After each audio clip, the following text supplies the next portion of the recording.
My sister and I graduated from college together, but my parents only paid for my sister's tuition. She deserved it, but you didn't. My parents came to our graduation, but their faces turned pale when. My name is Rachel Moore. I was born 4 minutes after my sister, Hannah. And, apparently, those 4 minutes made all the difference in the eyes of my parents, Charles and Elizabeth Moore. Hannah and I are twins, but to them, it seemed there was only one real daughter. And, alas, it wasn't me. From my earliest childhood, I noticed the difference in how they treated me. Hannah always got the newest, prettiest, and most desirable things. She got the dolls, and I got the ones the neighbors' children gave me. She got the dresses, and I got the ones that were already worn. When Hannah cried, my mother dropped everything and flew to comfort her, hug her, and persuade her. When I tripped and scraped my knee, all I heard was, "You're a strong girl, Rachel. Be patient." I was given a paper napkin and sent off to play again.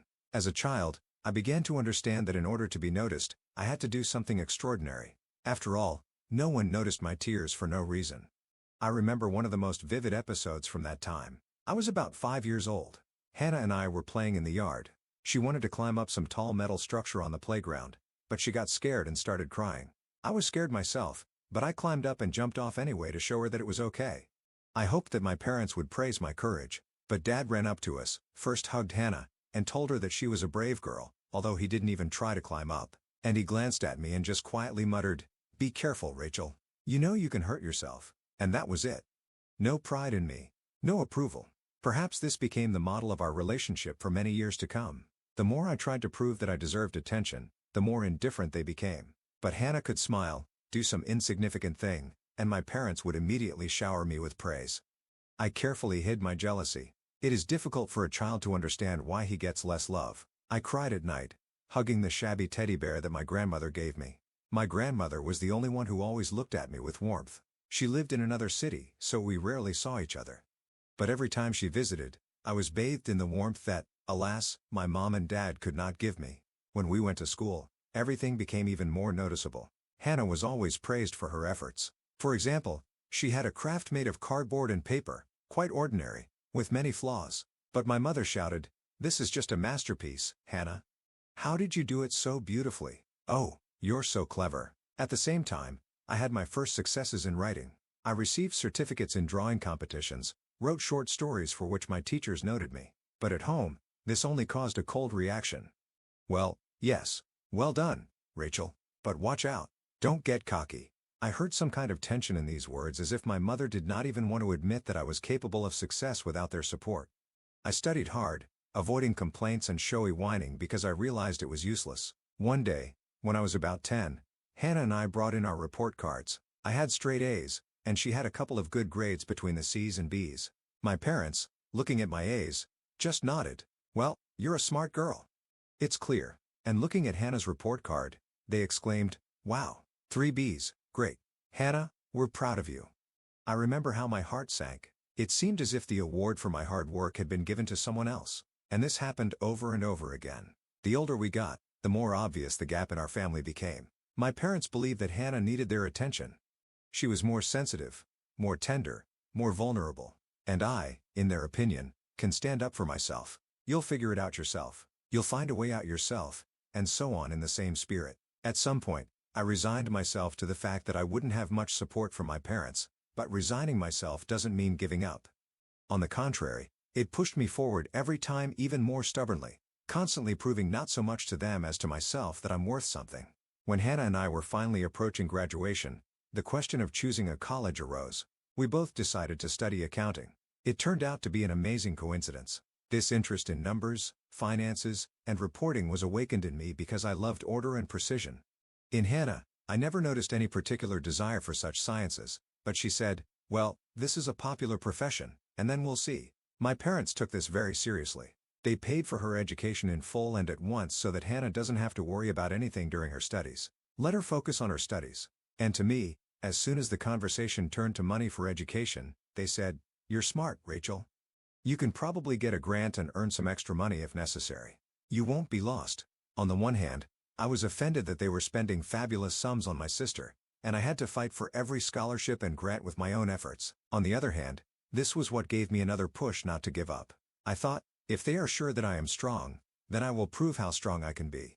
And I began to draw up documents for grants, apply for all kinds of scholarships, look for vacancies for students in order to cover at least part of the expenses myself. We both went to the same college, although we lived there in completely different ways. Hannah lived in a spacious room on campus. Her parents regularly sent her money for everything, from textbooks to clothes and entertainment. She hung out with classmates, went to parties, led a cheerful and carefree life. I found a modest room in a dorm, worked part-time in the library in the evenings, then sometimes worked there as a cleaner. I joined a small program where students could clean rooms for a fee. Sometimes I washed the floors in the hallways of the dorm, and I did all this at those hours when most of my classmates were resting. And in the breaks that I snatched for myself, I studied, read tons of literature on accounting, financial analysis, taxation. Even though I was terribly tired, I realized this is my only way to achieve something. No one will hand me what I want on a silver platter. My sister never noticed it. When we crossed paths in the cafeteria or on the playground in front of the building, she would say with a hint of pity, "You look tired, Rachel. Maybe you should manage your time better instead of running around everywhere." And I would smile back, trying not to show any resentment or anger because I understood this was my decision. I chose this path. And an inner voice would say, "Hang in there, Rachel. You have everything ahead of you." Several semesters passed. I gradually settled in, realized that in addition to my main studies, I needed to think about my career in advance. So I went to various internships. I got into a local audit firm where, albeit formally, I was on duty. I brought coffee, copied documents, helped sort papers. In return, I received invaluable experience of immersion in the real sphere. Gradually, they began to allow me to do small tasks that required certain skills. I happily took on everything. Many students from our college not only did not try to get a job there, they simply thought it was impossible because such interns are usually taken from more famous universities. But I knocked on doors asking for a chance, and I was lucky. When my first summer in college ended, I learned about the opportunity to study fast and take some of the CPA exams early. I realized that if I worked like a horse, I could pass some of the exams before graduation. And again, no one around me believed that this was possible for a regular student, but I was confident in myself. I had the strength. Around the same time, I met Professor McLaughlin at an elective. He taught an additional course on international financial reporting standards. I signed up for it, although the course was difficult and very extensive. On the first day of classes, he came up to me after the lecture and asked, "Rachel, you have quite a strong base. Where did you study before?" "Well, not really anywhere in particular.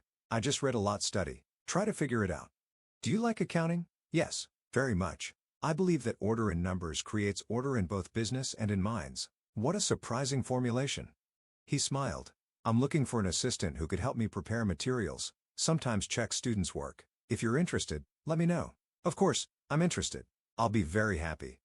Euphoric with this new opportunity, I went back to my room and happily called my mother. I was still hoping that some praise would break through their usual cold approval, but my mother responded, "Well, that's good, Rachel. But Hannah told me that she was invited to a party at a professor's country house, and there will be a lot of high society people there. So she has her own pride. You're both doing well." I sighed heavily.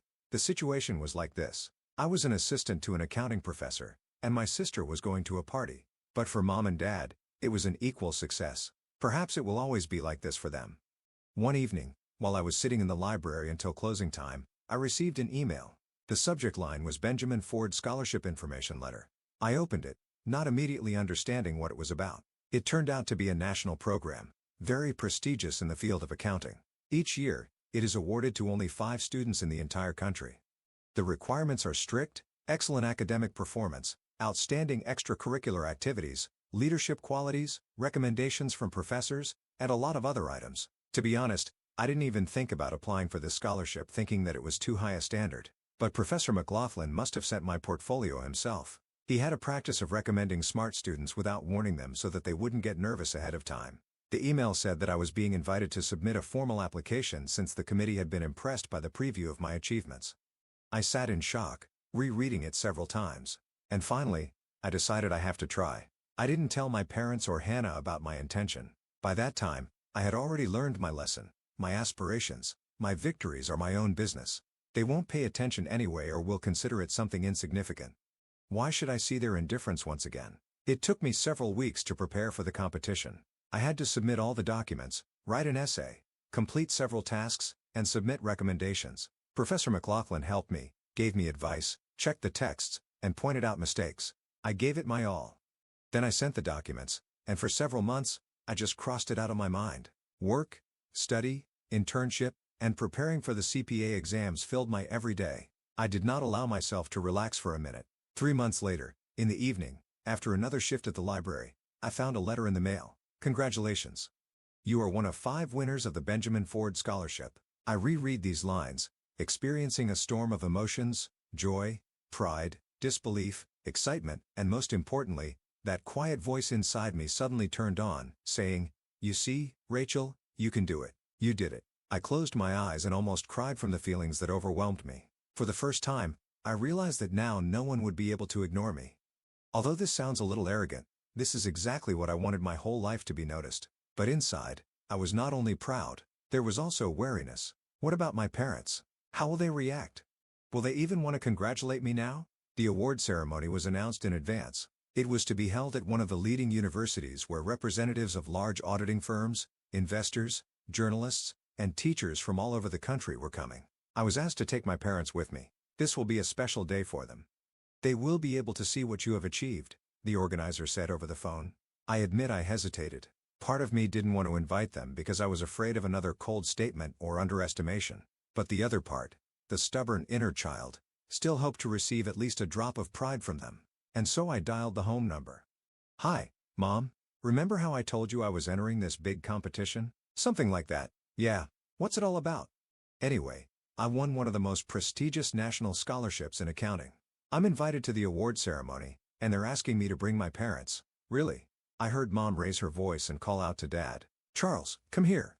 Rachel's saying something about an award. I picked up the phone again. "When's the ceremony?" "In 2 weeks, Friday. In the morning."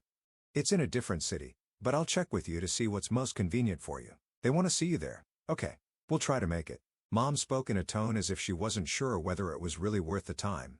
I hung up the phone feeling empty. "Okay," I told myself. "Even if they come, let them see it with their own eyes. Maybe then something will change," but I no longer had the same childish hope. I had become more hardened by this point. The day of the award ceremony arrived. I arrived at the university early, put on my only more or less formal dress, modest, classic cut, black, with discreet accessories. The guys, the other laureates, were bustling around. We were all a little nervous. We were led into the hall where the ceremony was to take place, explained that each name would be announced. Director of the university would count the short achievements and present the award. We all took our places in the front rows. The hall filled with guests, and I noticed that Hannah was sitting next to her parents. My sister was wearing an expensive dress with a chic handbag on her lap. Mom and Dad looked a little confused as if they themselves did not understand what they were doing in such a hall. I tried not to meet their eyes so as not to be distracted. I was ready for the most important moment in my life. Finally, the ceremony began. The host announced one laureate after another.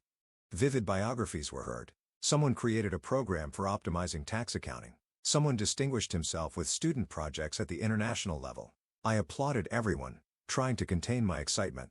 And then it was my turn. The rector stood up and said, "The next student, ladies and gentlemen, is an example of resilience, discipline, and independence. Without financial support from her family, she went from being a cleaner and a librarian to being one of the best in her class. Her teachers call her a person of iron will and determination. Meet Rachel Moore." The audience burst into applause, and I heard several people stand up. I stood up from my seat, feeling a wave of heat spreading through my body. I was walking toward the stage, and at that moment, I turned to the audience and saw my parents' faces. Mom was sitting with a cold expression, and I didn't see the usual pride in her eyes. Dad seemed surprised, as if he hadn't expected everything to be so serious. Hannah looked at me with bewilderment, mixed as it seemed to me, with some envy. And then I realized they really were seeing me as if for the first time. I went up on stage, the rector shook my hand, presented me with an award, and briefly congratulated me.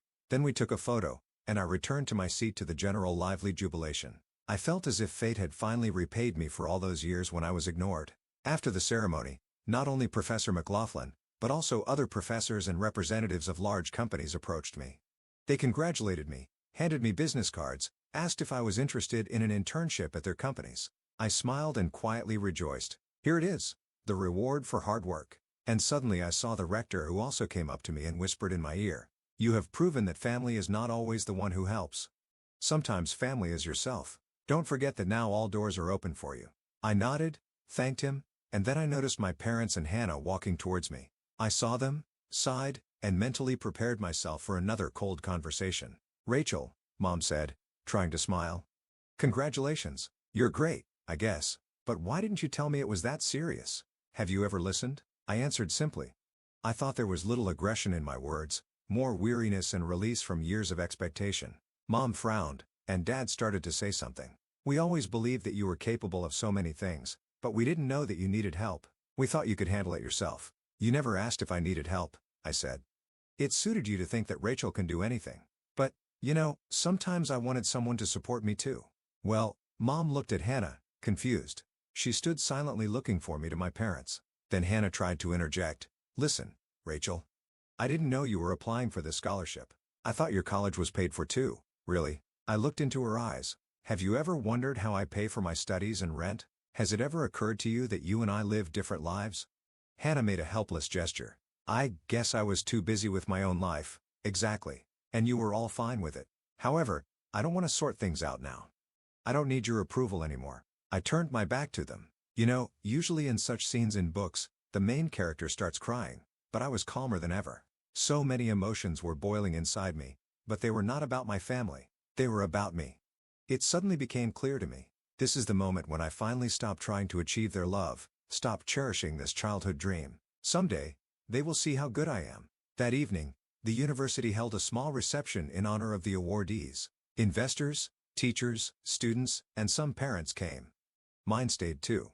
I only crossed paths with them by chance at the refreshment table. One of the future employers, a representative of a large auditing firm, came up and said, "Miss Moore, we'd like to discuss a possible job offer. We're impressed with your accomplishments and references. Can you come to our table?" I saw my family at the other end of the room. Mom, Dad, and Hannah were standing there embarrassed, looking in my direction, but not daring to approach. And I went to the table with investors, and we began to talk animatedly about the future that I might be offered a starting position as a junior auditor in the New York office. That was my goal, to break into a big city, into a cool office, and engage in real audit practice. The next day, there was a scholarship dinner for the recipients, and my parents decided to attend. At dinner, my mother tried to start a conversation. "Rachel, we know we may not have been the most thoughtful parents, but we really do love you and Hannah equally. Maybe we just haven't had our priorities straight. It's not about love, Mom. It's about how I've always felt like I had to earn your praise, while Hannah always got it by default.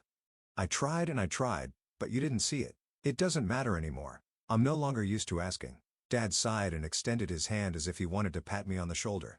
"Forgive us, daughter.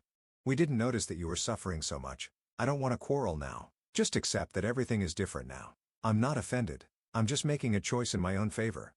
Hannah sat a little to the side, fiddling with her napkin. Occasionally, she glanced up at me as if she couldn't believe that I was the same quiet Rachel who always got the short end of the stick. I saw confusion in her eyes and a hint of envy because now I was the center of attention in the room where she had always thought she belonged, and she clearly didn't like it. A week after the ceremony, I finally accepted the offer from the New York office. Another large firm was calling me to Chicago, another to Los Angeles. But I settled on New York. I was attracted by the pace of the big city and the opportunity to grow faster in a tough environment. I continued to slowly pack my things, preparing to move after the end of the semester. Since then, my relationship with my family has been reduced to almost nothing. Sometimes we call each other, but these are polite, short conversations like, "How are things at work?" "Great. I have a project here." "Okay. Well, we are happy. And that's it." Mom and Dad tried to somehow establish communication, but to be honest, I no longer felt the need to prove anything to them. Hannah wrote me a couple of messages, though not to congratulate me or acknowledge my achievements, but to complain that her parents began to demand more independence from her because they look at me and see that a student can be independent. And I found this a little funny. It turns out that my example stirred up their usual world, and Hannah suddenly found it difficult to live up to their previous expectations. I will always remember that moment in the hall when the rector called my name and how everyone turned to look at me. For the first time in my life, I felt seen and acknowledged. And I achieved this on my own without money, without favors, without anyone's special favor. This feeling gives me the strength to move forward even now when I already work for a large company and periodically hear about new challenges. But no challenge seems more frightening to me than the years I lived in the shadow of my own sister, trying to get the attention of those who did not consider me a real daughter. Now that I look at my life, I know for sure, sometimes you just stop asking for love and decide to love yourself. This doesn't mean that I've become callous or bitter. On the contrary, I feel great inner peace and confidence. I'm ready to help other people who may also lack family support. I'd like to tell them that everything is possible if you have the will, goals, and faith in yourself. Everything is possible. Even if as a child, you were told 100 times that you're smart, you'll figure it out yourself, and were given no help. Strength comes from our wounds and mistakes, and the love we didn't receive is sometimes the engine that allows us to achieve great heights. When I graduated and officially received my diploma, my parents did not come to the ceremony. Apparently, they had something to do, and my mother said, "You can manage without us. Right?" I smiled and said, "Yes, of course, I can." A week later, my grandmother called me, the same one who had always been kind to me. She said, "I'm proud of you, Rachel. You are a wonderful granddaughter. I wish I could be there with you, but you know I'm always there in spirit." I almost cried when she said that because I realized that I wanted her to be the one to see me go up on stage to receive my diploma, to stand there, happier than I had ever been. But she was already old, and the journey would have been difficult for her. But her call was the warmest moment of that day, and I was immensely grateful to her.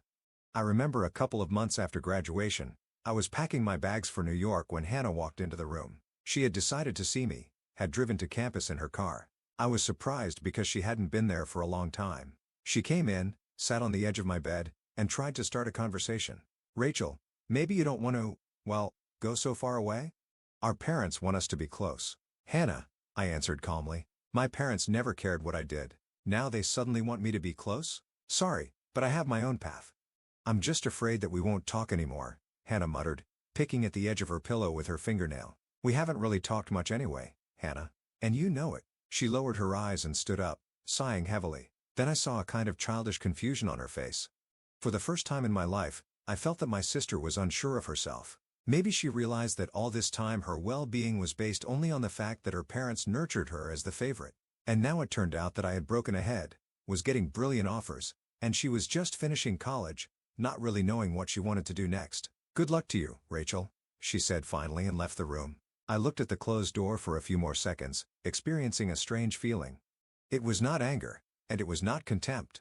Rather, it was a quiet sadness. Once we were little girls, twins who could laugh together and not think about who was born 4 minutes earlier or later. But life turned out in such a way that we were raised differently, and we ourselves became very different. I could no longer return to that childish unconscious feeling of we are one. Now we are strangers who crossed paths in the same family. In New York, I plunged into a frantic work rhythm. At first, it was difficult. I spent 10 to 12 hours at work preparing reports, learning new things, communicating with clients, learning new programs, mastering the nuances of auditing, but I enjoyed it. I liked being in the thick of things, solving complex problems every day.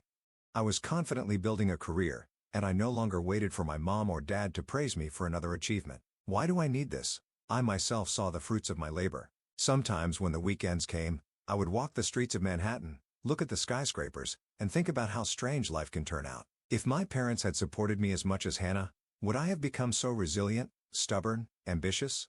Maybe not. I am grateful that fate did not give me an easy path. It made me stronger and helped me understand that the most valuable recognition is the one you give to yourself. Several years have passed. I have managed to finish my studies, gain experience, and get a promotion. My parents, of course, periodically try to keep in touch. They send messages like, "How are you doing, daughter? It's a shame you don't come." And I only briefly reply, "Everything is fine. Thank you." Hannah pops up on social media every now and then, posting photos from parties, and then writes me rare letters, complaining that she is having a hard time finding a job. I advise her, send your resume to different places, take courses, improve your skills. She is indignant. I find all this so boring. Apparently, our paths really have finally diverged, but I don't regret that we hardly communicate. It doesn't mean that I hate them or despise them. It's just that one day you stop begging for love and start choosing yourself. At some point, I realized I deserved to live for myself and not for someone's recognition. Yes, family is blood ties. But when these ties were suffocating me and devaluing